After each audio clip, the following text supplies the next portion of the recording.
Hello,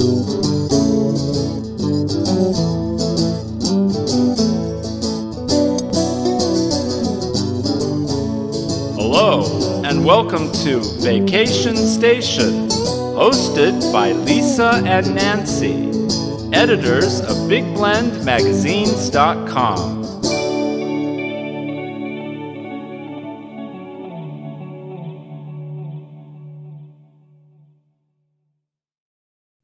Hey everybody, welcome to Big Blend Radio's Vacation Station Travel Show. Today we welcome back Glynn Burrows. He's a family history expert, a tour guide, and owner of Norfolk Tours in England. And today he's joining us to talk about spring. Spring in England is pure magic. Nancy, we remember, right? Daffodils popping up everywhere with their little smiley faces, blue skies. Snowdrops. It just snowdrops. It is just heaven.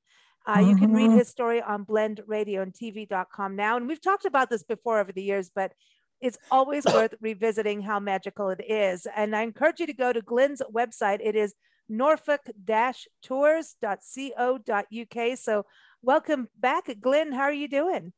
All good here, thanks. Yeah, apart from a little tickly throat, but apart from that, we're all doing good, thanks. Good. I think we all have that. It's that going into spring, that. You get that little cough and whatever, but it's not COVID, people.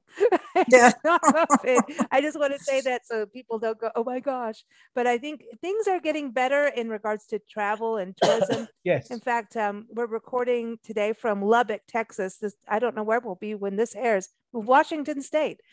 Hey, a lot of British history there. Glynn, ooh. We'll be calling you on that. Yeah, that'll be good. Yeah, but the lady here that we're taking care of, Queen Cusco, the cat, just came back from a trip to London. She's a tour guide and took people over. And I think you two need to meet because I think you guys will get along. But she said it was just magical. And it was just interesting to hear what she had to say about taking groups over because she wanted to do more than her group did, actually. Yes. She's just a sweet, sweet lady. And she's like, the closing ceremony of the London Tower is a big deal, and others still wanted to go have martinis. Is this, tell us, what is this closing ceremony? What is this? She said it's a really big deal to get to experience the closing of the London Tower. Well, that's sort of a really old-fashioned thing, you know. Anything that we do in England that is to do with royal family or things like castles, like the Tower of London, they have something that's sort of set down over the years, like changing the guard at Buckingham Palace. You know, it's all set down. There's all procedures and things, so they have to follow all these procedures. And closing the tower, I mean, it goes back to medieval times when they had to make sure that all the ruffians were out of the tower, or apart from the ones who were already locked up inside it. But you know, anybody who shouldn't be there, they had to make sure they were out because the tower had to be a self-contained unit.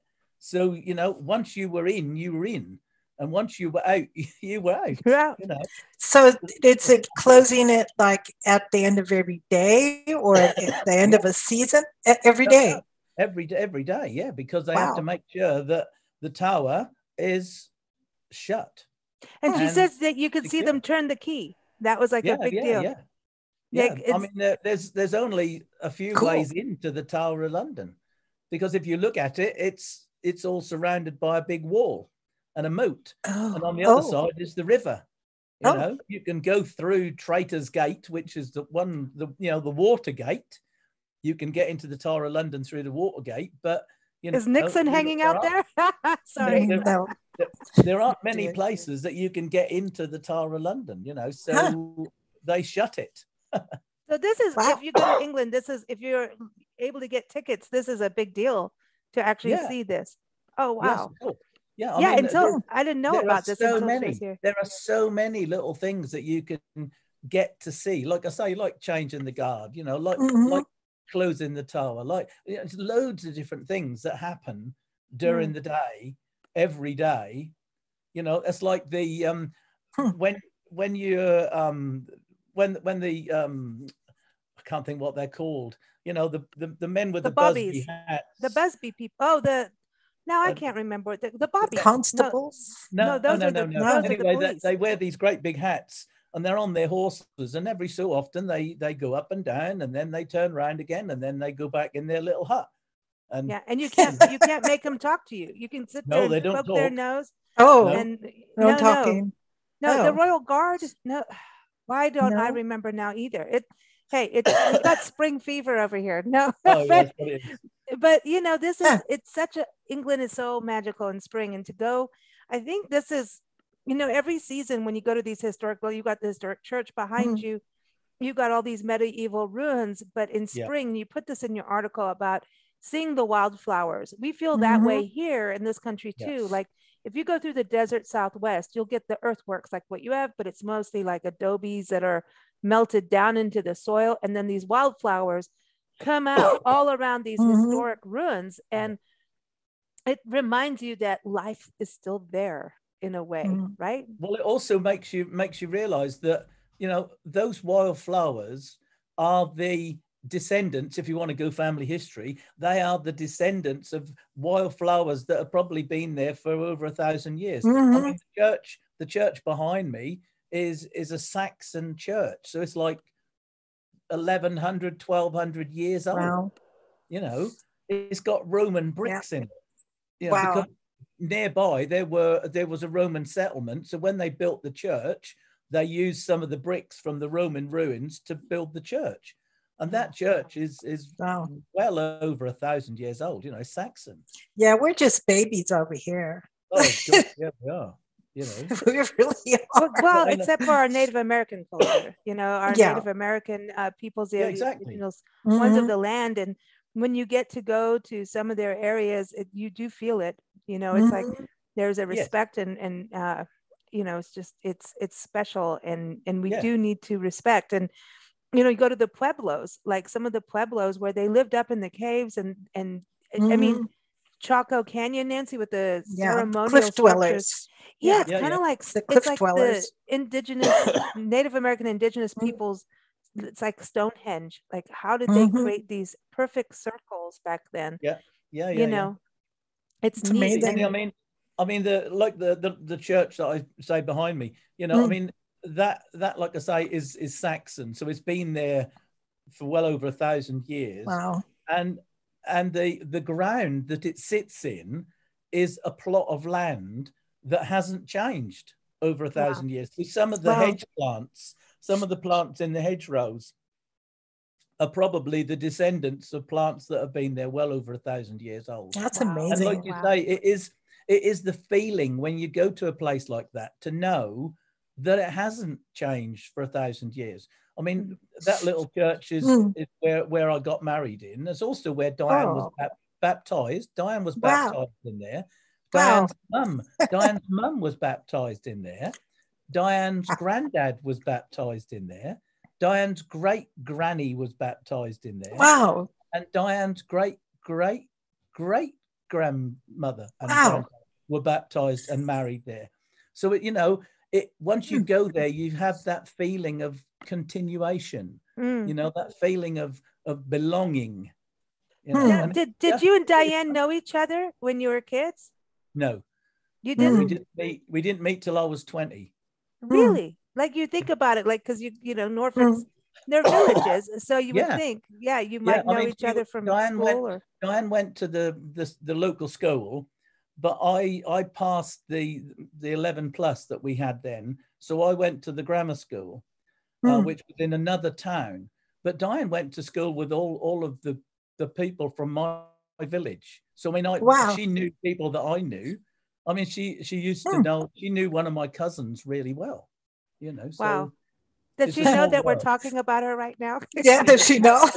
She's actually in the kitchen doing the ironing. Hi, Diane.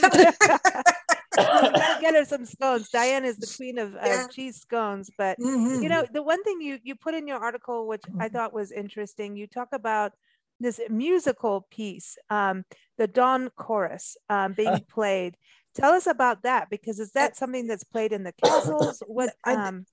No. I looked it up. The Dawn Chorus are birds. Birds. And you know what? You can go to, I went to livingearth.com. And they have what they call the Dawn Chorus for all different countries. Yeah. So this morning I was listening to African, Tanzania chorus. I went to India, listened to the Indian bird chorus. I listened to the British one. Yeah. And they're all totally different. And they're also very different in the different times of the year as to what the birds are singing about. So I was up early one morning and the dawn chorus was so loud. It was unbelievable. The noise these little birds make is deafening. Really I heard Canadian geese or snow geese this morning. Oh yeah, snow geese at 4 too. in the morning. That's I think they actually wake Kuzi, the queen of Lubbock, the cat here, wake her up because they came over like it was dark. And I'm going, and you were talking, Nancy, that they fly over at night. They fly at night. It was 4 this morning. I'm like, you're going at 4. It's cold. Like like what are you doing in the dark? But they're out there. They fly doing at their night. thing, and we are already seeing birds. We were in a wildlife refuge a couple days ago and saw snow geese and then the ahinga birds, and these birds all of a sudden started doing their mating dance because the sun was out, and they were making some very strange noises. I wouldn't call this the dawn chorus. I'd call this the happy chorus. That's the kind of sound, you know, they sounded like ducks suddenly, but they were doing this whole dance and the territorial things happening, even though it's not quite spring, depending on where you are in the country. And if there's sunlight, they're like, let's go, it's time. Yeah. So is that happening over in England yet? What's your weather like now? Definitely. I mean, even in spring the garden. Is spring. Yeah, even the garden birds are out and about. I mean, we were just sitting at the dining table looking out over the garden this afternoon, and the blue tits and the robins and the blackbirds and the everything is about. They're trying to find a place to nest. They're trying to find a mate. I mean, especially the blackbirds. We've got 2 male blackbirds and 1 female blackbird. Obviously, these 2 males are trying to get their girlfriend, so that the 2 males are fighting with each other. And the interesting thing with blackbirds is they sort of fly at each other, and then they go up in the air and try and get their feet together like that. And then they come down again, and then they go up again like that. It's really lovely to see, even in your garden. Oh, wow.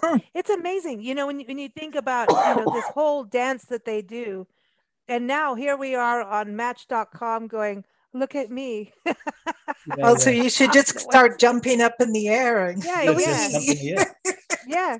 I mean, I think even women wearing makeup, or guys now, it comes from birds and their makeup. All their, display of their Egyptians. feathers. Yeah, I think they display their feathers. In nature, normally it's the male that is the most. Yes. He's putting on a show. He wants normally the females are quite dull compared to the male because they're playing hard to get. Yeah, they are. They're the ones that got choice. I think they're dull because when they start nesting, they need to like blend into the nest and not be so hot like a male bird would be. So quite. She gets to be playing. Also, it's the males who are fighting or who are in competing to get to the females. Yes. So the females don't need to attract anybody. That's true. It's the males who need to get there. Did the royalty back in the day, like when you go to all these ancient castles that you have, I mean, and you see the jewels and you see the clothing, I mean, what the men wore it was opulent. Did they wear makeup too? Because like in different cultures around the world, men wore makeup. It's like, I think and the then French all of a sudden do. we got like, we don't do this, and now we do again. It's up and down. I think the 3 Musketeers wore makeup. Oh, here we go. But what about the royalty? The men, didn't they? Because there was like some of the pictures that you see, men and women almost look like their faces are porcelain. Like they used to wear face powder because it was not popular for anybody to have a suntan. It was popular to be white, so they used to use powder, and they used to wear powder on their wigs. So they had white hair, like mine. I'll be very fashionable. They have white hair, so they used to powder their wigs.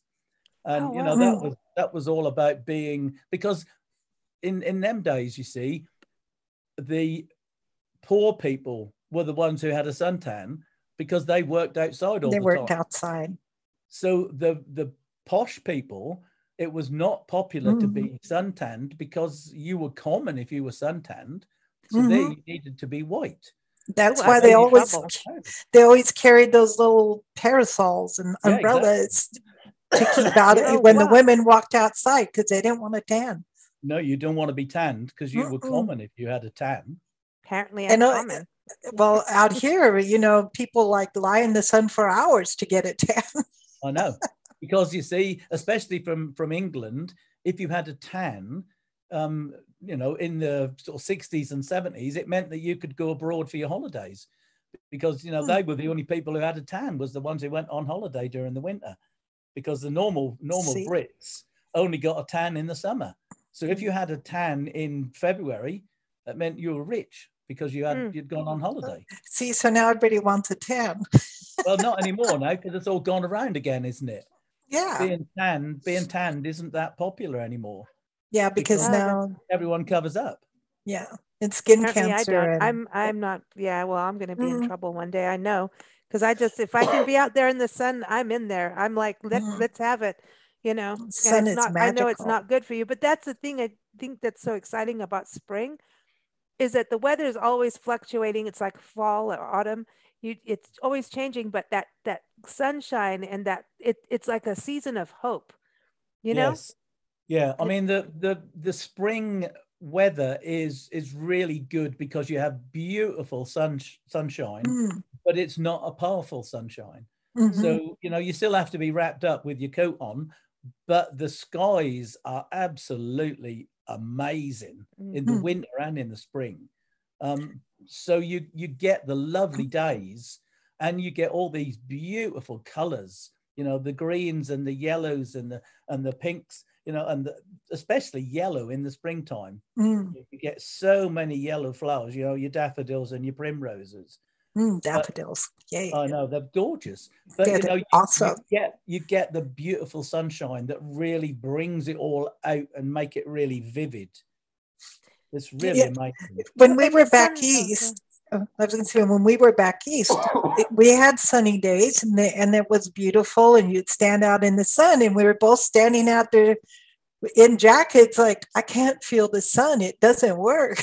Well, that was winter. In the spring, we went back in the spring, and it was really, that was the Midwest in Madison. It was cold and the real winter, but in spring, the sun started to warm up again, and I just still can't wrap my head around the cold sun, but it is a real thing. Weird. But in spring, you have that little bit of warmth. But what your sunrises and sunsets, and I've seen things on this about Norfolk being one of the best places in the world for sunrise, sunsets, and also these birds that do this big dance. Like, is it blackbirds or is it swallows that come out? Starlings. Starlings. And they're called a murmuration. It's a lovely word. Yes, it's a murmuration. And it's amazing to see, because you have sort of thousands of birds all moving as one across the sky. So they sort of come in and they come across, and then they go around, and they're all moving as one. And there's thousands of them. And the noise, again, if you can imagine thousands of birds' wings flapping all at the same time, you know, the noise of them coming across the sky, it's just put it in a search engine, murmuration. And we get loads of them in sort of West Norfolk, especially out on the sort of salt marshes. You get loads of them flying out. That's over cool. It is. It's totally amazing. That's why I want to go. And when we come to Norfolk, who knows when that will be, but you know, we'll get there at some point. That's what I want to do. I want to go out in the salt marshes with the birds and out to the coastal lands. What happens, like in California this time of year, which is where we're supposed to be driving up through the coast, all the sea lions come out. And this is their mating season. The big elephant seals, right where Drake landed his boat, the Golden Hind. I know, but you know, Drake landed there and said, "This is going to be the new Albion for the Queen." and it didn't happen. But he tried. Sorry, and the Maybe Spanish the came and sea kicked his lion butt, scared him. and I want to do something on Drake and the wars between Drake and the Spaniards, because that is an insane story. But all the sea lions are out there doing the elephant Mhm. seals are doing their big mating All right. time. And is that the same for you at this time of year? Yeah, we get seals. We don't get elephant seals, but we do Mm. get the grey seals. In fact, we went probably about 3 weeks ago. We went out to the Norfolk coast, and all the little seal pups are all laying out there in their Cool. little white fur coats, Nice. all Yeah, laying out cute. on the beach. Oh, Yeah, it's lovely amazing to see that as well. You know, They're Oh. beautiful. there is just so much to see. Mm. You know, it's not just because when I wrote this article, I thought, last time we were talking mainly about spring flowers and hedgerows, Mhm. but there is just so much. It's all the bird life. There's all the wildlife. Mhm. The other day, I took my mum shopping, and we were going towards the local town, and excuse me, and there was a young deer just running Oh, across the field. nice. So it's them sort of little things that we see are, on a regular occurrence, especially this Oh. time of the year, because they're all trying to find where they're going to live and where they're going to have their family. Mhm. You know, Do you have otters? we do, but I don't know Mm. whether I've ever seen one, but we do have otters. Ah, Oh, cool. cool. I don't think we They're saw not, one. they're not that common. Yeah, I I didn't. just Hmm. I just like the waterways in England because they've got a lot of Mhm. pebbles, and the pebbles yeah. on the beach are so different. And I remember getting Oh, they are. these Mm. shells that were long. They look like a comb. Look, Like yeah, razor look like razor. clams. A Yeah. razor, yeah. Mhm. Razor Yeah. The clams. old-fashioned cutthroat razor. Mhm. That's what Yeah. they look like. Yeah, That's they're it. called razor Mhm. claws. I remember Yeah, I seeing mean, those. talking about the pebbles on the beach, that is another sound that Mm. is Mhm. amazing to hear the sea washing up on pebbles and then going out again. Right. It's Mhm. like a round of applause because the pebbles wash up with the Mhm. sea and then they go out again, and the pebbles are banging against each other, Mhm. and it just sounds like a round of applause. It's It's amazing. musical. It's Yes. It is. musical. Like we used to go to, was it Shelley Beach That's in England, South Africa. in South Africa, and hear that. I don't remember hearing it in this country. We You know, must when we have go to the some. Pacific Northwest, we will. We're about to go there Mm. now. But Glynn, speaking of music, and this is so timely that it does this when you're on the show, you're not going to believe this, but there's an actual ice cream truck Yeah, going there's around an the ice cream neighborhood truck. and playing Oh, is music. Yeah. Yeah. And I'm going, I should just It's so stop the funny. broadcast right now or the recording and run out and say, do you have a Mr. Whippy? Do you Yeah. have we're going to be doing a house in Maryland, so we're going to be close to Norfolk. So this is going to happen this year. Yeah. And Wow. we had a Zoom chat with the ladies that we were going to sit for, and one is from Scotland, and Mhm. she said something. She was trying to talk about the big sequoia trees, and she says, over in Scotland, in England, we have what's called a Cadbury's Flake Bar, and I'm like, Mr. Whippy, and she started laughing. She says, it's a 99 cent. Yeah. With the chocolate flake, it's a Mhm. 99. Yeah. It's So a the 99 99. are, yeah. So I should run out and stop the little ice cream truck in Texas and see if he has a Mr. Whippy. That would be fun. Well, I know. I'm sure Yeah. He it'd probably plays. smack you. It'd probably What? smack your face. Yeah. Yeah. So Mr. Whippy, here you go. He plays Yankee Doodle Dandy, I Oh, know. right. Okay. the music all the The Yankee time. Doodle Dandy. Yeah. That's the only song he plays. It's so rare to have the ice cream truck, but I remember in Mhm. England there was always an ice cream Yeah. truck. Mhm. Does that still happen? Yes. Yeah. In the summertime, we often have the ice cream van come round. Yeah. Yeah. What And was they'd that have thing candy and they'd have a chip as well. Oh you yeah, used Mr. Chippies. you used to Well, get that ice cream that you push up? It's round in a round tube, and Oh, you yeah. push up, Yeah. and then you kept pushing up, and it would fall out, and then you'd Yeah. cry. Just a Um, like cone of ice. Yeah. Yeah, she used to get those and cry every time because she kept pushing so hard, and it would fall Yeah. out. You lose the last bit. Yep. Never That's just mind. rude. That's rude. Listen, See, she okay. couldn't All right. cry. Since we're talking about spring, Mm. okay. One of the best, because there's no way you're coming on the show and not talking about candy. Easter in England is one of the coolest things. If you want That's a real big Cadbury candy. chocolate eggs, not what you get in this country, you've got to go to England. The Cadbury eggs, I mean, please tell me they're still as good as I remember them being, like the Cadbury's egg.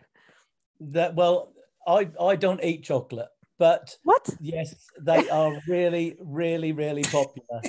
He also doesn't like bacon and apple. And you still rolled them down the hill? You rolled like, where was that place? Beacon Hill? Some places do roll eggs down the hill. Yeah. Some places roll cheese down a hill. Really? In England, Cool. we have a cheddar. Is made it's actually called a wheel, because it is a big round piece of cheese. And I think they used to roll that down the hill as a competition. they did that on the Amazing Race, I think, in Switzerland. In Switzerland. Was it Switzerland? Switzerland as well, yeah. Switzerland or Sweden? Why not? I think. But it was funny to watch the teams go and try and get their cheese under control. Yeah. They're trying to chase it down the hill. But so cheese and chocolate down the hill. Because I remember getting the giant egg, and you would roll it down the hill, it would break open, and Smarties were in there, which are like M&Ms here. Yeah. Oh, I mean, cool. Easter eggs are so popular over here. You can get all different types of Easter eggs now. We should get Easter eggs today. I want to play Easter. Do you do Easter egg hunts? Didn't you have them here in America? Yeah, we do. We have Easter eggs. It's a big deal, but the chocolate is not the same. It's not the same. I'm not trying to talk about the Cadbury's chocolate egg. There's something like, even here they have the chocolate oranges like over Christmas. But it's just not the same as what you get in England with it. It's just like, it's real chocolate, because you have milk chocolate, but it leans more towards the dark chocolate than here. All right.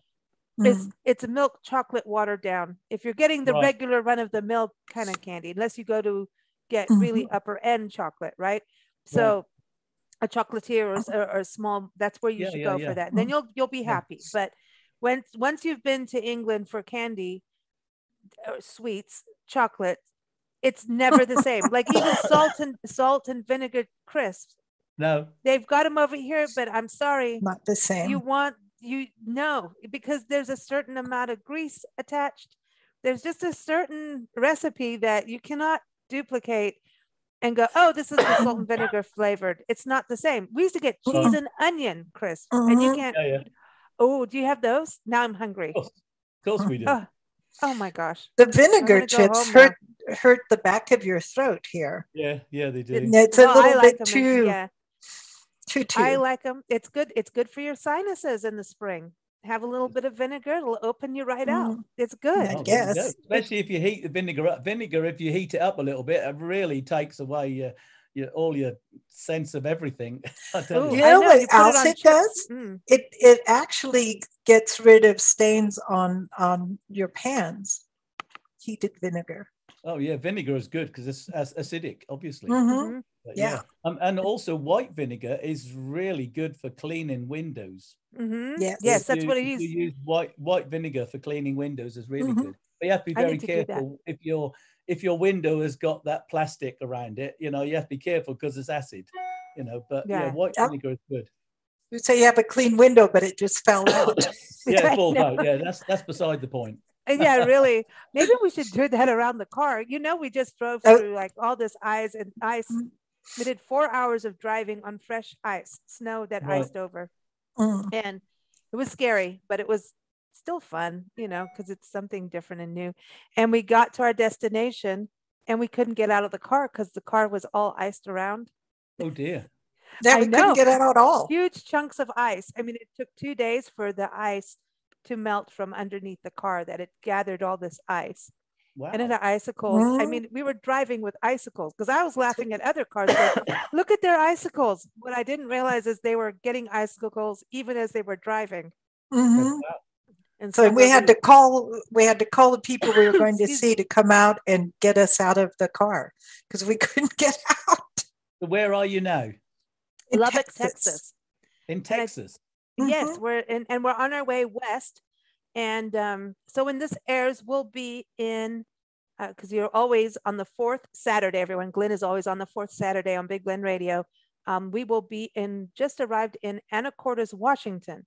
And what's great about this, it's near the islands. It's kind of the gateway to the San Juan Islands and the Salish Sea. That sounds British. And so there is a national park unit there. It's not a national park, but it's a historic site and a reserve. And it was part of the English-American War at one point, where they had the English camp, the French camp, and the American camp. And they all got together, and I think there was an Italian section, I could be wrong, but there was a pig that ran around to the different camps and kept everyone happy. And then I think it was the Italian or the French, I don't know, somebody killed the pig. And then French. all I think it hell was the broke French. loose. The French Oh, it was the would. French. Yeah. The French did it. Yeah. I'm gonna have to go and read that Blame story. the French but- for everything. The French Yeah. did it. They always But you do know, stuff we have like our that. English connection with you. So I think when we're Mm. there, we're going to have to do that. I mean, it's just like Drake was there. Yeah, it's such a big English influence, and especially being a harbor area, wherever you go on the coast, there's going to be an English footprint somewhere, you know? Oh, definitely. You know, that Definitely. came through. But I think, you know, spring, I kind of look at the Pacific Northwest, like we were in spring where Drake landed in Point Reyes up in Northern California a few years ago, at the beginning of the tour. And you go on the coast, it was so beautiful. The wildflowers, the wild iris were coming out, and it's very English, the way the coast, you know, wouldn't you say, Nancy, the Oregon coast, Washington coast, it's And- that dramatic. Remember when you were in Canada with the Bay of Fundy, the Fundy Bay of, with Fundy. the drama. And so I think it's going to be interesting because it'll be similar to what you're experiencing, but the coast gets cold. You just have to put a jacket on. Do you have wind like in the spring? Yeah, yeah, especially yeah. On the Norfolk coast. We have actually, if you look at the map, the Norfolk coast, there is nothing between us and the North Pole. So when there is a north wind coming down the coast, we get it. And yeah, I mean, you have to wrap up, but it is so refreshing. So I can't think what the word is. There's a word. It's invigorating. It makes you feel alive. Yeah. Yeah, it's exhilarating. Isn't and it's brilliant. Don't you have, oh gosh, hollyhocks? Aren't the hollyhocks coming up now for spring? I remember hollyhocks. Yeah, we have hollyhocks, but they're not about yet. Primrose. Primroses are, yeah. Primroses, violets, snowdrops are the things that you got out at the moment. And the daffodils. Daffodils will be next. And we have the tulips will be sort of April time. And that blue flower. Oh, Johnny Jump Up. No. Delphiniums. Yeah. I don't know when they come out. They're probably more like summer, probably. You get forget-me-nots. When they bloom.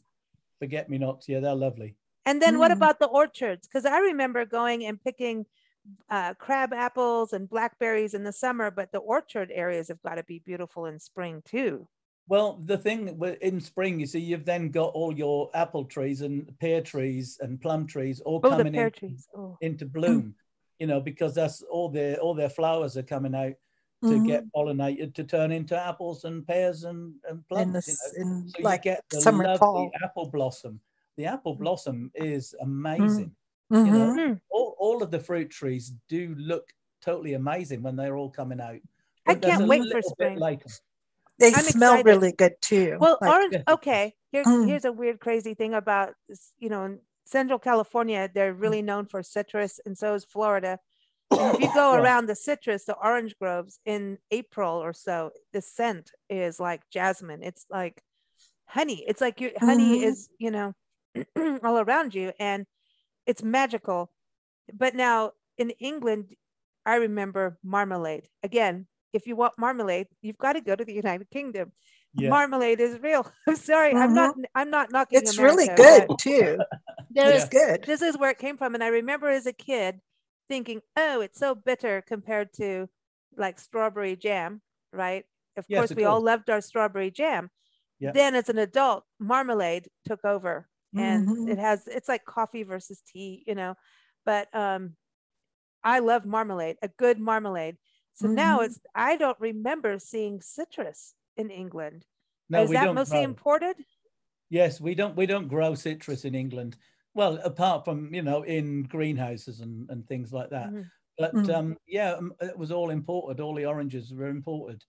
But yes, I mean, marmalade is such a popular breakfast It's part concern. of it. Oh Yeah. either clear or with the peel in.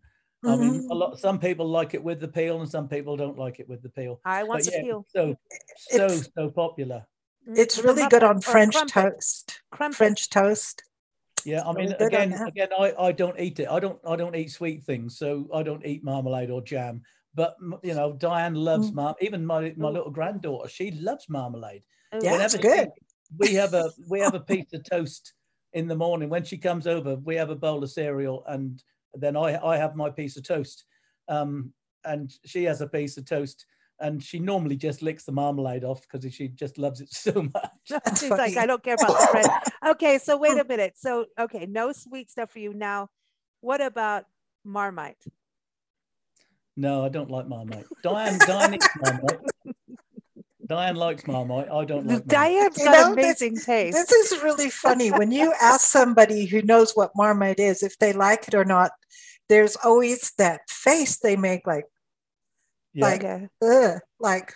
it's almost like you can taste it right as you think of the word, and it's just no. Well, you either love it or hate it. It's one of those things. It's so funny because we interviewed a gentleman who's a lawyer turned author. In fact, his broadcast is airing today, but this is a recording date. Adrian Spratt is his name, and he wrote a book. He's from England and lives in New York now. And of course, we talk about his book and everything. Of course, what do?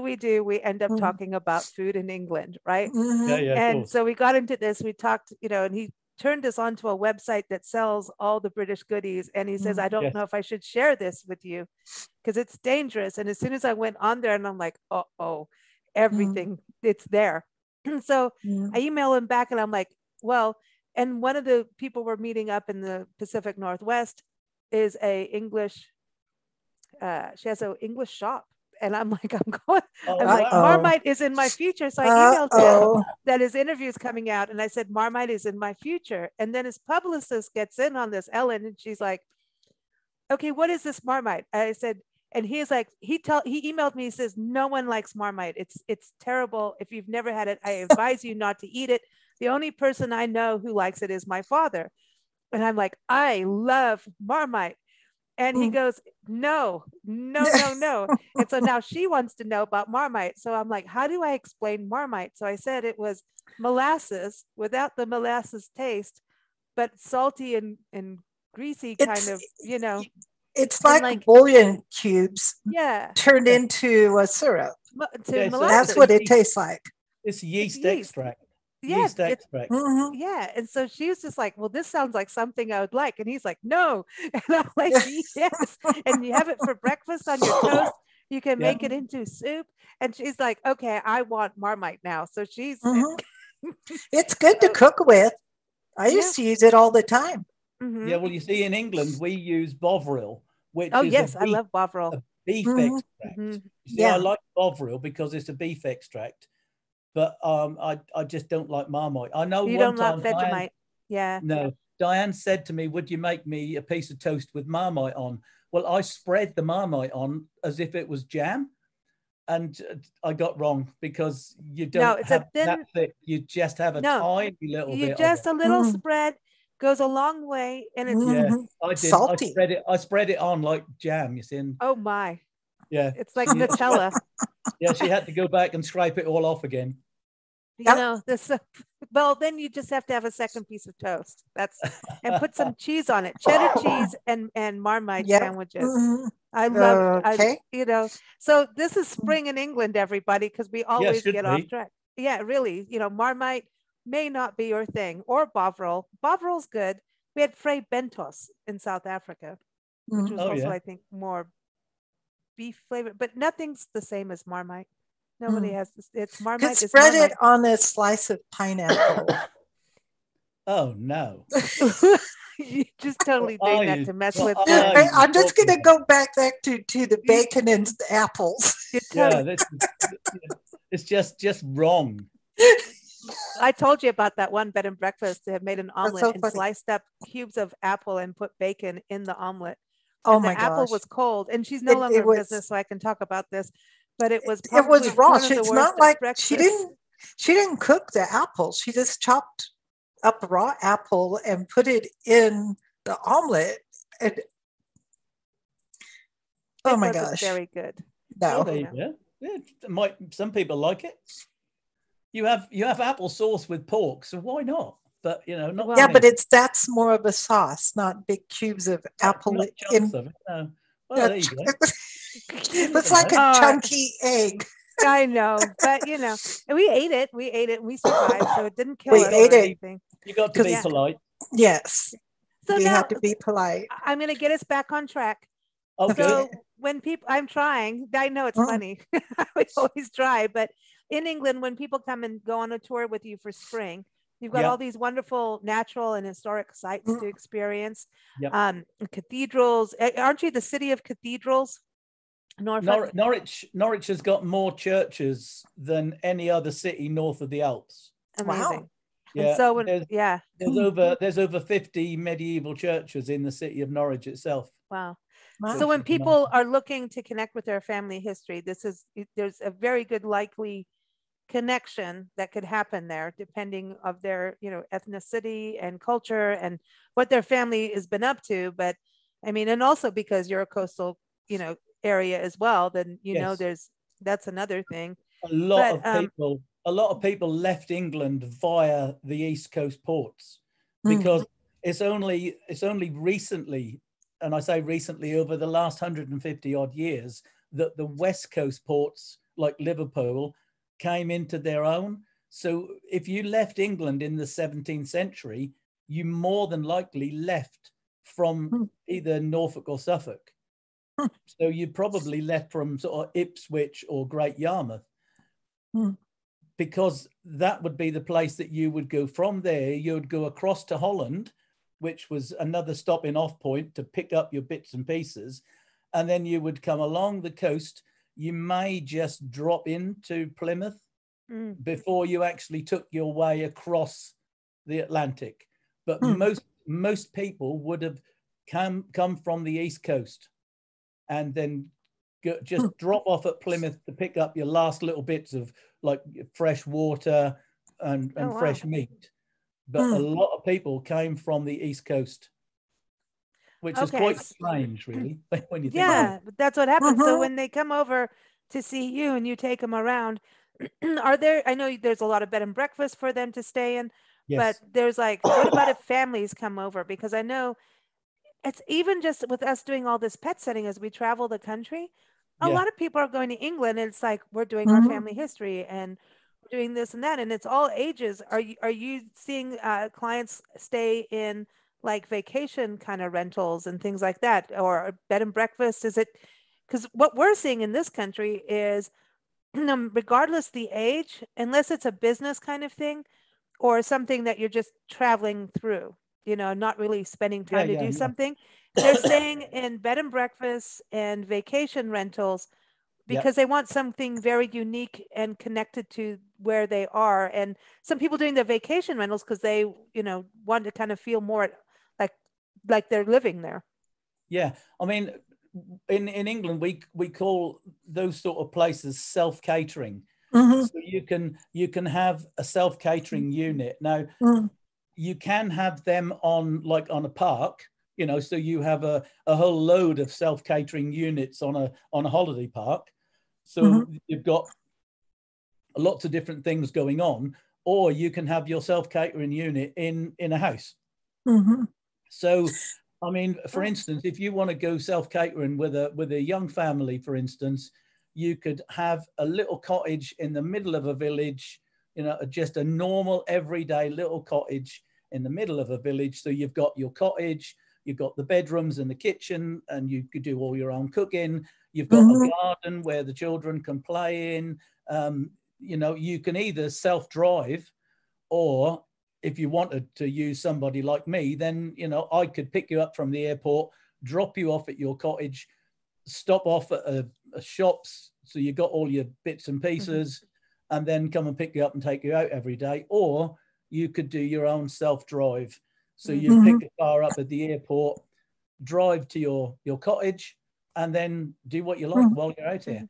And that is so good for young people, because then you do what you like. I think that people during COVID in this country felt safer doing something like that than going to hotels. And I think that they benefited from that experience and like it a bit more, depending, of course, on who you are. But when you're traveling, especially if you have family, it's a nice way to go. But there's a lot of go ahead. It's so easy because you can say, for instance, just have breakfast at home. You can have a snack lunch when you're out and about, and then go out for an evening meal in the local pub or whatever. Right. You know, so although people think, oh, self-catering means that, you know, mum's going to have to cook all the time, it doesn't mean that at all. You know, and if you're anything like me, when we used to do that, you know, I used to help out as well. You know, not all men. But you were a cook. You were a cook. Yeah, You've exactly. got You know, not all men are male chauvinists and make the wife do everything. But, you know, you don't even have to do that. You just have your breakfast. And then you go out and have a sandwich for lunch and go out for a nice meal in the pub for the evening. There's a lot of younger couples that are going out they're going with friends, not necessarily with babies or kids. Yes. You know, we don't have, people are having kids, but our population is slowing down in the baby department, you know? Yeah. And so there's a lot of younger, what we're seeing is groups of friends going together, like 2 to 6 people, you know, 6 couples or girls going together, smaller groups, you know, especially a lot of single women. They'll get together with their friends and go, oh, let's go on a holiday to England. They'll get there and then they'll call someone like you and say, hey, okay, we've got our cottage and everything, but we need to go and learn about, you know, maybe it's their family. They want to learn family history or they want to see something special. I think I don't know anybody who doesn't travel, who doesn't say, get someone local who knows what's going on. I'm not talking about the typical tour guide. I'm talking about someone will say, hey, oh, you want to top here for tea? All right. Well, you know, because you've got to have that spontaneity because that's part of travel. Well, you have. Well, exactly. And I mean, and that is one of the nice things about having self-catering when you are looking after yourself, is that you can just get up and have a bowl of cereal if you want to. Or if you want to go out for evening meal, you can. You know, the trouble is with a young family, with a hotel, it's not really young family friendly. And, you know, if you've got your own accommodation, even if it's a caravan that you hire, you know, at least an RV, everybody. Oh, all right, okay. But even if, I mean, a static caravan, you know, a caravan in a caravan park, you know, at least you've got your own independence. You can do what you like when you like, and you know, come and go as you please. And sounds good to me. You're talking about, you know, people coming over here. I mean, the sort of thing that I can do for people is if they sort of think to themselves, oh, we want to have a typical English thatched cottage somewhere, you know, with a nice local pub and this, that, you know, all I got to do is contact me and I can make suggestions because I'm here. Yeah. You know? So I will know whether the village is a nice village to be in or whether the cottage is a nice cottage. You know, whereas if you're looking at a website that doesn't necessarily tell you the truth, whereas somebody here will know whether, say, for instance, Fakenham is a nice town to go to, or whether King's Lynn is a nice town, or safe. There's a safety thing too. Because you go on those websites and it's about a safety thing too. I mean, you know, there's things that we've looked at and they're like, oh, you're right in the downtown of this area, and I don't want to say the name on there to put a place down, but we know that there's actual gun violence. There's actually downtowns you don't want to be in. You don't want to. And I'm like, I can't believe this is even on this platform. Someone, you're asking to get in trouble. Well, you know, you don't leave your car on the street. You'll come back and the hubcaps are gone, you know? Yeah. So there's also the driving difference. Yeah. That makes a difference. That's a big difference, driving on the other side of the street, going the wrong way. My best friend, I finally got to, after 30 years, see her through Zoom, like a few weeks ago. After 30 years of going to high school, Nancy was there, And then so is her daughter. So we had to curb what we had to say because she didn't want her daughter to hear all. Nancy knows all the naughty stuff we did, but the daughter sure didn't need to hear what her mom was up to. And she says she's coming here with her daughter, and she's like, I don't want to, I'm scared of this other side of the road driving. There's a whole thing. And I'm like, well, you certainly do not want to have a glass of wine and try it because I've done that. And that's not a good thing. No one should drink and drive anyway, but you know what I mean? It's like, and so I was trying to explain to her, well, it is a little different. And it's whenever you make a left turn, you feel like even, I did it the other day. I literally the other day went on the wrong side of the road. And it was just the way the road was.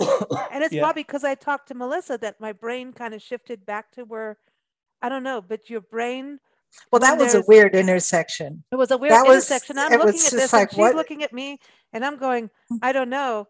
I think I need to go over here. But the GPS is like, go to the left, go to the left. I'm like, I don't know. And I was I was totally driving on the wrong side of the road. Yeah. But that was impossible to tell. The lines were all over the place. But this is when you get into that predicament and you don't know, that's when things happen. What are you supposed to do? It is really, really important what you've just touched on there, because when I drive in France, for instance, because they drive on the right, and we drive on the left. But the thing is, it's okay until anything happens. And my immediate reaction is to turn left. Because in England, if you turn left, you go up the hedge, which is better than coming into oncoming traffic. That's what I do. If I do that in France, I'm going into oncoming traffic. But apart from anything else, what I need to know when I go to France is I need to know their rules of the road. And I need to know their regulations. I need to know all of the laws. And it's really difficult. Yeah, it is. So if someone comes to England and starts driving in England, they don't only need to know that they've got to be on the other side of the road. They've actually got to know what all the road signs mean. They've got to know about whether they need to have their children in a proper car seat. They, all of this stuff they need to know. So having someone drive for you is a really, really good thing to do. It's safe and it's a treat. You can relax and do the sightseeing. And you can go to a pub. You can go to a pub. When we came back to this country and I had to suddenly from South Africa, which is on the other side of the road, I struggled for a couple weeks. If I was driving when I was tired, I would automatically turn the wrong way. That's it.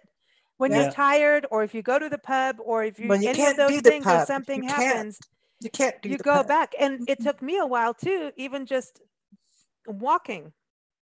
Yeah, I remember when I worked in France in 1978. I worked in France for a whole season, and I remember that one of the times I borrowed someone's bike, and a bicycle, and I was in the countryside, so there weren't even a white line on the road.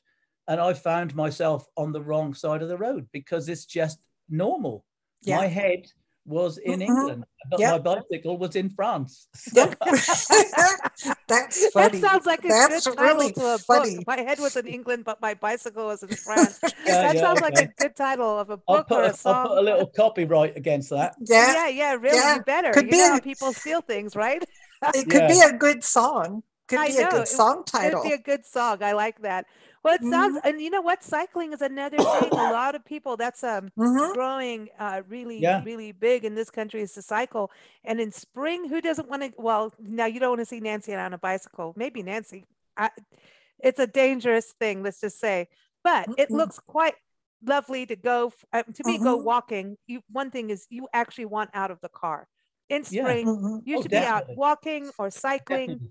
You know, and you've got peddlers. It's Peddler's Way, right, where people can go walking. Peddler's Way, yeah. I mean, and that is another thing that I can arrange for people. So if they wanted to come over and do a cycling tour of Norfolk, for instance, or anywhere else, you know, I could arrange so that I drop them off with the bicycles at one place. I pick them up wherever they go to at the end of the day, and then we then go back to the B&B, or if you want to go on a long distance walk all the way along Peddler's Way, which is a Roman road, You know, I can drop you off at one point, pick you off at another point, go to lunch in a local pub, drop you off again somewhere else, and then pick you up and take you back to the B&B. You know, so all of these things are possible when you do something which is tailored to what you want to do. And that's what I do. You know, if you want that, I can arrange it. That's awesome. Sort of thing. Just call Glynn or email him or Zoom or Zoom. I love it. I love it. Everyone, Glynn's website is norfolk-tours.co.uk. And he's on our show every fourth Saturday here on Big Blend Radio. So keep up with him at bigblendradio.com. And his article on spring in England, which is full of flowers, is on blendradioandtv.com. And will be in an upcoming issue of one of our Big Blend magazines, because it could go in so many, because there's just so much to do. So there it is. But thank you so much, Glynn. Always fun to chat with you. Yeah, lovely to chat with you, girls.